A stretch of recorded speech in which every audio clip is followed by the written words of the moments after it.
ஜெயலலிதா சொத்து குவிப்பு வழக்கில் மேல்முறையீடு செய்ய கர்நாடக அரசுக்கு தலைமை வக்கீல் பரிந்துரை செய்துள்ளார்.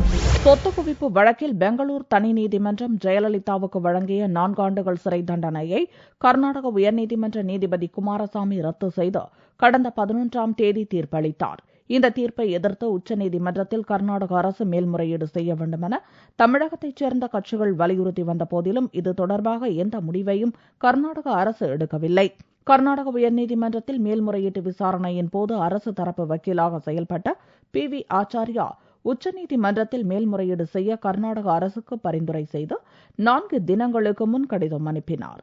இந்நிலையில் கர்நாடக அரசின் தலைமை வக்கீல் ரவிவர்ம குமாரும் குமாரசுவாமியின் தீர்ப்பை எதிர்த்து அப்பீல் செய்ய வேண்டும் என கர்நாடக அரசுக்கு பரிந்துரை செய்துள்ளார். மே 21ஆம் தேதி முதல்வர் சித்தராமையா தலைமையில் நடக்கும் கர்நாடக அமைச்சரவை கூட்டத்தின் போது அப்பீல் செய்வதா இல்லையா என்ற இறுதி முடிவு எடுக்கப்படலாம் என்று எதிர்பார்க்கப்படுகிறது. ஜெயலலிதா மிக முக்கிய அரசியல் தலைவர் என்பதாலும் தமிழகம் கர்நாடகா இரு மாநிலங்களிடையே சுமூக உறவில்லாததாலும் மேல்முறையீட்டு மனு விவகாரத்தில் சட்டப்படியே அனைத்து நடவடிக்கைகளும் எடுக்கப்பட்டு வருவதாக கர்நாடக அரசு வட்டாரங்கள் தெரிவித்தன. ஜெயலலிதா விடுதலையை எதிர்த்து கர்நாடக அரசு அப்பீல் செய்யாவிட்டால் ஜூன் 1ஆம் தேதி தான் உச்சநீதிமன்றத்தில் அப்பீல் செய்வேன் என சொத்து குவிப்பு வழக்கின் மூல புகார்தாரரும் பாரதிய ஜனதா மூத்த தலைவருமான சுப்பிரமணிய சுவாமி ஏற்கனவே அறிவித்தார் என்பது குறிப்பிடத்தக்கது.